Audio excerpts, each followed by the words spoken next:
What's up, everybody? Let's talk about the 5 Ps. So some of you have been asking, can we kind of rehash that a little bit? Let's go through them one by one. P number 1, profitable. So can this actually make money? Do you have a sense that your the revenue that you're generating from this business idea is going to be more than the cost? And I don't just mean more than the cost of the goods, but can you actually afford to pay yourself? Is there profit left over? Secondly, when you're thinking about profit is, are you solving a problem that people have, or are you just doing something that you like? So when it comes to profitability, you need to ask yourself, am I solving a problem that is a big enough problem where people will pay me money to solve it?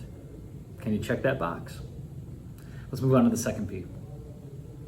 Second P is protectable. And it doesn't mean that you have intellectual property.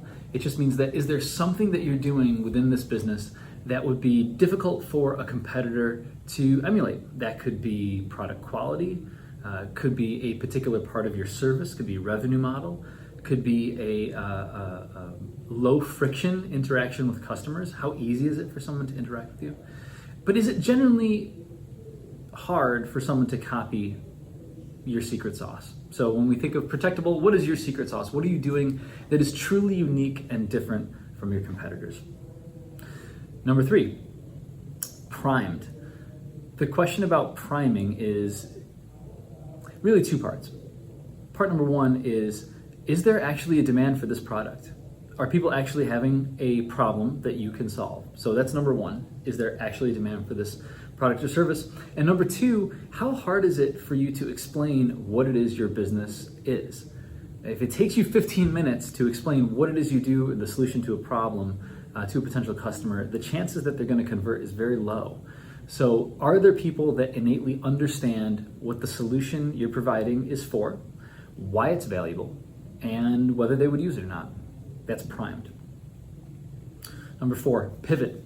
So what if things go wrong? What can you do if your assumptions are wrong about this business? What if there's no demand? What if people want something totally different from what you were doing?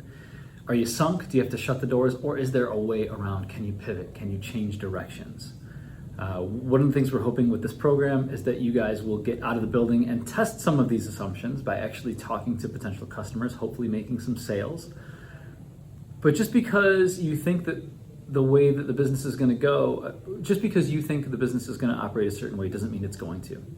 So are you able to pivot? Are you able to change directions if needed? And the 5th P, pie. So can you grow the pie, or are you slicing the pie?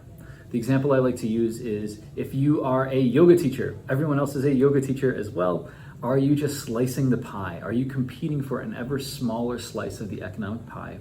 Or is there a thing that you do that can grow the pie? Can you service people outside of the area, digitally or otherwise?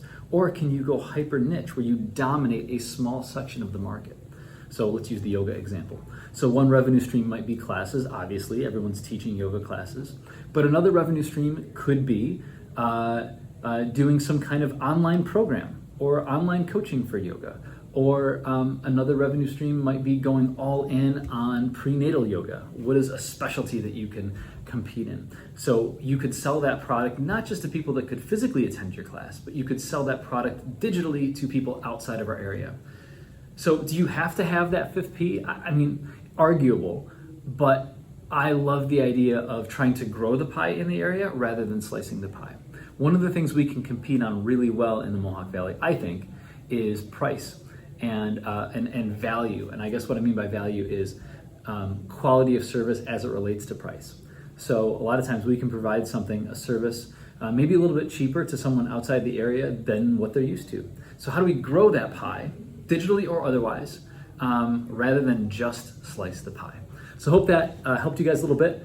Hit me up on Slack with questions. We'll see you at Refinery.